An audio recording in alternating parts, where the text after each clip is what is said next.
Perkenalkan, kami mahasiswa STI Sufyan Sauri Prodi BAI semester 2. Pada kesempatan kali ini, izinkan kami membahas salah satu materi mata kuliah psikologi agama mengenai kesadaran beragama.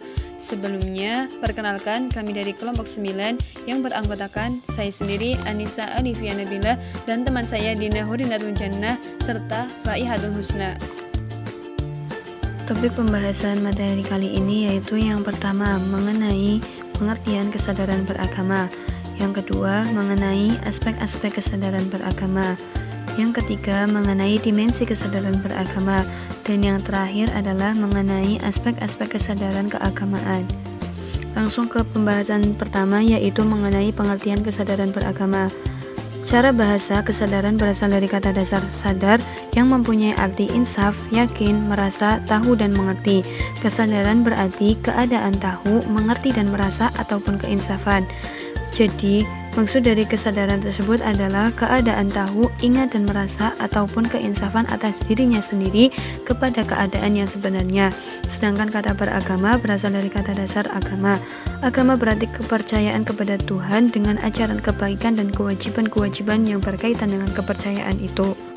Selanjutnya, definisi kesadaran beragama menurut pendapat para ahli. Yang pertama menurut Cicero, yaitu the pious worship of God, yang artinya beribadah dengan tawakal kepada Tuhan. Seperti kita ketahui, manusia akan berserah diri kepada Tuhan setelah berusaha dan berdoa, di mana manusia menyadari akan kelemahannya sehingga manusia butuh akan Tuhannya.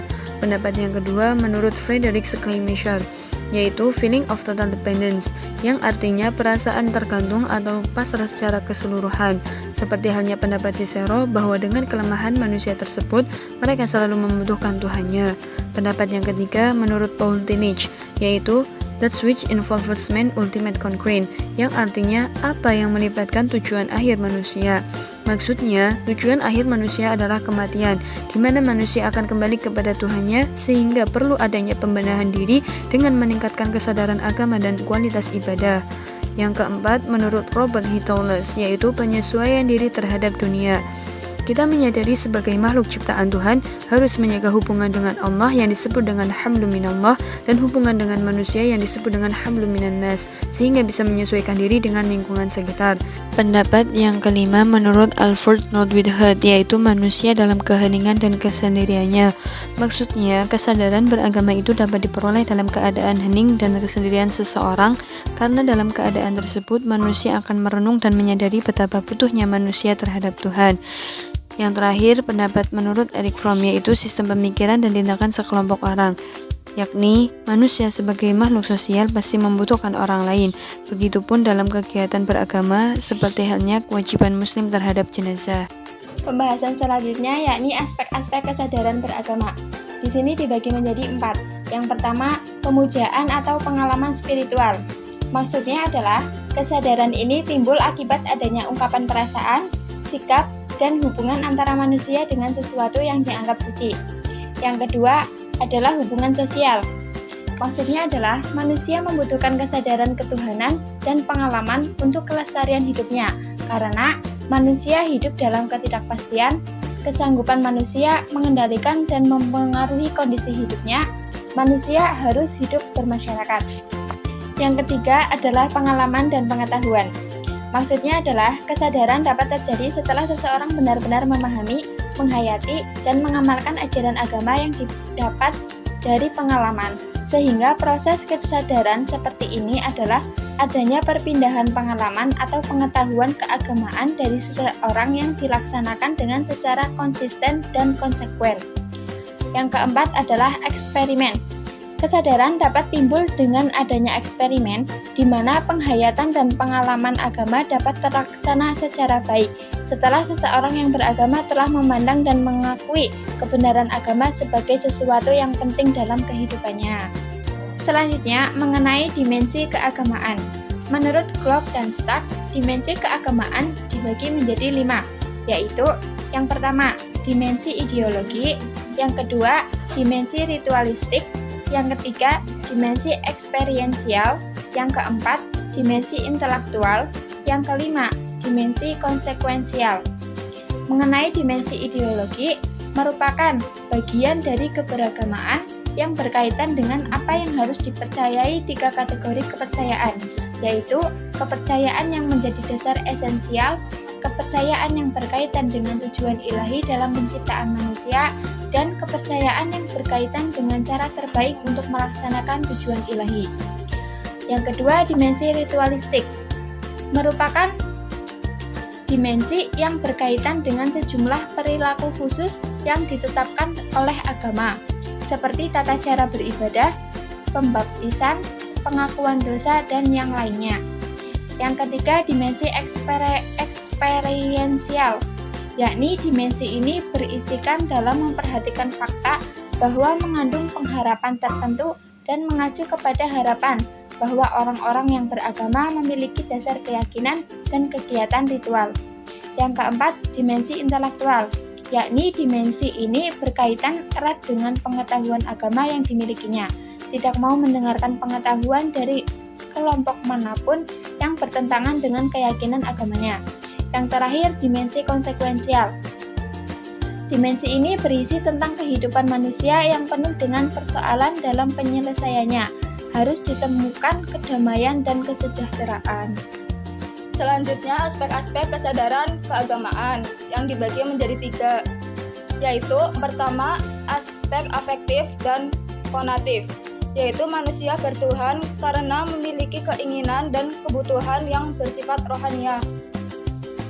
Kemudian beberapa ahli mengemukakan definisi aspek afektif dan konatif dalam kesadaran beragama. Yang pertama, menurut Friedrich Hegel, bahwa agama adalah suatu pengetahuan yang sungguh-sungguh benar dan tempat kebenaran abadi. Yang kedua, menurut Friedrich Schleiermacher, sumber keagamaan itu adalah rasa ketergantungan yang mutlak. Dan yang terakhir, menurut W.H. Thomas, sumber jiwa keagamaan adalah keinginan dasar yang ada dalam diri manusia. Yang kedua, aspek kognitif, yaitu manusia bertuhan karena menggunakan kemampuan berpikirnya. Adapun hal-hal yang berhubungan dengan aspek kognitif dalam kesadaran keagamaan yaitu yang pertama ada kecerdasan kolbiah. Kecerdasan ini berkaitan dengan penerimaan dan pembenaran yang bersifat intuitif ilahiyah, sehingga dalam kecerdasan kolbiah lebih mengutamakan nilai-nilai ketuhanan yang universal daripada nilai-nilai kemanusiaan yang temporer. Dan yang kedua ada kecerdasan emosional. Kecerdasan emosional adalah kecerdasan yang berkaitan dengan pengendalian nafsu impulsif dan agresif, sehingga seseorang akan terarah untuk bertindak secara hati-hati, waspada, tenang, sabar, dan tabah ketika mendapat musibah dan berterima kasih ketika mendapat kenikmatan. Kemudian ada kecerdasan moral. Kecerdasan moral adalah kecerdasan yang berkaitan dengan hubungan kepada sesama manusia dan alam semesta. Kecerdasan ini mengarahkan seseorang untuk berbuat baik. Kemudian kecerdasan spiritual. Kecerdasan spiritual adalah kecerdasan yang berhubungan dengan kualitas batin seseorang dalam meyakini ajaran agama. Dan yang terakhir ada kecerdasan beragama. Kecerdasan beragama adalah kecerdasan yang berhubungan dengan kualitas beragama pada diri seseorang. Kecerdasan ini mengarahkan pada diri seseorang untuk berperilaku agama secara benar, sehingga menghasilkan ketakwaan dan keimanan secara mendalam. Dan yang ketiga ada aspek motorik, yaitu berupa perilaku keagamaan yang dilakukan seseorang dalam beragama, seperti kedisiplinan sholat, menunaikan ibadah puasa, di mana dengan hal ini mengungkapkan rasa syukur kepada Allah Subhanahu wa Ta'ala, meningkatkan ketakwaan, perasaan sosial yang tinggi, mengendalikan diri terhadap sikap emosional dan kesehatan jiwa dan agama. Dan yang ketiga ada berakhlak baik, seperti ketaatan, kejujuran, amanah, ikhlas, dan tidak sombong.